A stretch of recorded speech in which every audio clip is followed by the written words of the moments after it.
Hello and welcome to Instrumental Fragrance, a channel dedicated to fragrances, music, and style. Today we'll be reviewing Russian Tea by Masque Milano, a fragrance by perfumer Julian Rascone for the Italian house Masque Milano. I'm going to go over the fragrance notes, the longevity, the overall packaging, the box, and the overall fragrance itself. First, if you could like, subscribe, and hit that bell icon so that way you're notified about more fragrance content. That'd be wonderful. I'm going to have a lot more fragrances from the house of Masque Milano to go over, and I'd be delighted if you were able to go over those with me as well. So, without making you guys wait any further, let's go over the packaging and the overall fragrance. Now, Masque Milano's packaging here is for the 100 ml. They do have another bottle size, which the normal bottle size for them, I would say, is a 30 ml, I believe. It might be 33, I'm not sure. I have a bottle of it. I'd have to go grab it of a different fragrance. But this one's 100 mLs. As you can see, this is the outer box. This outer box does have the name of the fragrance, a little bit about the fragrance. It's part of the Opera collection. And then on the back, it does have the fragrance notes and a little bit about like the fragrance overall. It says 100 mLs, the 75% volume, etc.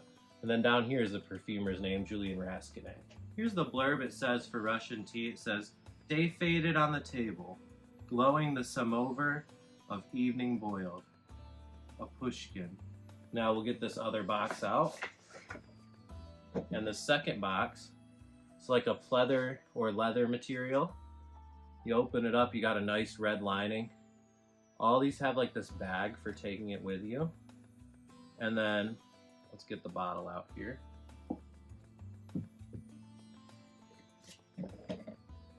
Now the bottles here, cylindrical, kind of gorgeous. They got like little cuts on each for your fingers to feel and grip. It says Masque there. You can see the little T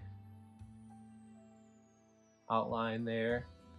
Golden cap, it says MM Masque Milano. It's got Julian Rascone name and Russian Tea written here on these plaques, which is really cool. One of those things that I love about this house. You have your batch code and information down there on the bottom. The caps are not magnetic, but they're nice. Very hefty, thick caps. And Masque Milano, I think, has basically the best sprayer in the game. Them and Raja Parfums are basically second to none when it comes to sprayers. I'm going to go ahead and share some sprays with you guys, go over the fragrance notes, and then I'll let you know what I'm really smelling from the fragrance, the longevity, and the best times and seasons to wear this fragrance, as well as the best places to buy it. So, without further ado, let's share some sprays. Look at that atomizer. That's crazy. Just a pressurized atomizer. Oh, it's a gorgeous fragrance. I gotta put some on my skin as well. Let's get some on this arm here, so you guys can see. Just amazing. That atomizer is second to none on this fragrance. Now, what do you get with Russian Tea, and what are the fragrance notes? Well, the fragrance notes that are listed here are head notes of mint, black pepper, and raspberry, followed by heart notes of black tea, magnolia, everlasting flower, and then the base notes are leather accords, incense, birchwood, and cistus labdanum. Now, what do I get? I get a very minty opening. It's a very, very sweet, pepperminty, refreshing opening. It opens all your sinuses up, just like you've like mouthwashed almost, but it's not a mouthwash scent. It's definitely not. You do get that with a little bit of raspberry to sweeten things up. The raspberry is playing huge. And this is a spicy fragrance, but the spices are coming mainly from that black pepper. And the black pepper is playing with that birch tar to give you kind of a smokiness. The birch can be used together with the leather cords to overall give you this kind of feel of like tea being wrapped in leather. And as far as I know, Russian tea itself is tea that's wrapped inside of leather, and then they traveled with it, and the tea has lots of like spice to it. It's got sometimes birch used to tie the actual leather to it, or to bind the actual leather to the tea leaves as they travel. But to me, the biggest factor you get here, aside from the tea and the leather, is the everlasting flower. Now, if you're not familiar with everlasting flower, it also goes by immortelle. And immortelle flower is a gorgeous note. It's one of those notes that's very mysterious. I kind of categorize it it's kind of in its own category, because it can kind of come off very amber-like, very caramel. It can also come off very sweet and syrupy. It can be used to kind of make a maple syrup type smell, or to make a smell of honey. And so that, together with the mint, kind of gives you a crushed mint with some pepperiness, a little bit of raspberries crushed up in there. And then you got your tea steeping with the everlasting flower, giving it that honey feel and really a deep steep feel to it. And almost like you're drinking it while wearing a leather jacket. That's the kind of feel of this fragrance. It's very much like you're drinking this in the woods, a nice hot cup of tea with some muddled raspberries and muddled mints in it, with a very thick honey and a thick resinous flavor to it, and that's coming from that immortelle. And that can almost give off a medicinal feel too. So some people might not like that medicinal feel, but overall, I think that this is quite a good fragrance for getting compliments. I've gotten quite a bit of compliments from wearing this one. It's one of my girlfriend's favorite fragrances from the whole entire house. And so that, of course, goes a long ways. The caps, the quality of the sprayer, the quality of the box, the quality of the fragrance is just amazing overall. This might be one of my favorite fragrances from Julien Rasquinet. And I could say he's a master perfumer, one of the best perfumers in the game. He does some fragrances for Amouage as well. And so I'm excited to smell some more of his fragrances that he's done. But he is just a wonderful perfumer. Russian tea is a fantastic fragrance. It might be my favorite fragrance from the house of Masque Milano. It's got a very three-dimensional leather with that birch type feel. It's like a black leather. And then you've got just a beautiful, beautiful tucked away tea.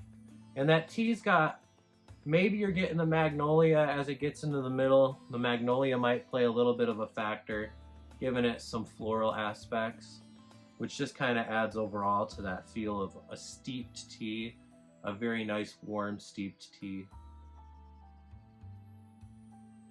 Man, and if you're a fan of tea fragrances, this is a must try.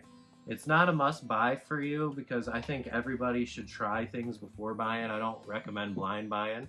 But if you did want to blind buy this, there's some wonderful websites like Max Aroma, FragranceNet, or Olfactory Factory LLC, where you can find fragrances. I'll leave some links down below so you can look up this fragrance or other fragrances and see if there's one that fits your liking, or see if there's something you're looking to pick up at a good discount overall. I know that this fragrance does retail for, I believe, $400, if not $385 for the 100 mLs. I can't remember if it's $400 or $385. I have 100 mLs for a lot of these fragrances, and I know some of them do retail for $400, so it's hard to remember which ones are which. Some do retail for $385. Of course, I didn't pay that for that. I got this for a really good discount. I think I got this for like $161 or $165 from FragranceNet. It's a wonderful fragrance overall, made in Italy. It does have that Italian pizzazz where it's kind of like I'm showing off, but it's also got that three-dimensional feel to it. Overall, I would say Masque Milano is one of my favorite houses. It's a great house from Italy, and it's a wonderful house overall, and I'm just very thankful to be able to have tried so many of their wonderful fragrances, and I have added this to my collection. Now, I did purchase this myself. And if I didn't, I would let everybody know as well, just so you guys know. But if you could like, subscribe, share this video, that would be wonderful. The more eyes that can get on this, the better. I believe people need to try fragrances like this. I do think the best seasons to wear Russian Tea by Masque Milano is your fall and your winter time. And I also think you could wear this in spring, but it'd have to be on a colder spring day because it does bring that warming vibe from that Immortelle. Now, overall, I think the longevity about 8 hours to 9 hours. Now, some skin types you might get less, some skin types you might get more. Just depends on how dry it is and multiple types of factors such as that. So you might get less time. I do get good projection. You can smell this throughout the air, but it also has wonderful sillage too. You really do leave a good scent trail with this one. And I think that's part of why you are able to get good compliments wearing Russian Tea by Masque Milano. Let me know down in the comments below if you've tried Masque Milano's Russian Tea. An excellent fragrance, I would say a masterpiece by Julian Raskin. Thank you so much for watching Instrumental Fragrance, and I hope you have a wonderful day. Peace.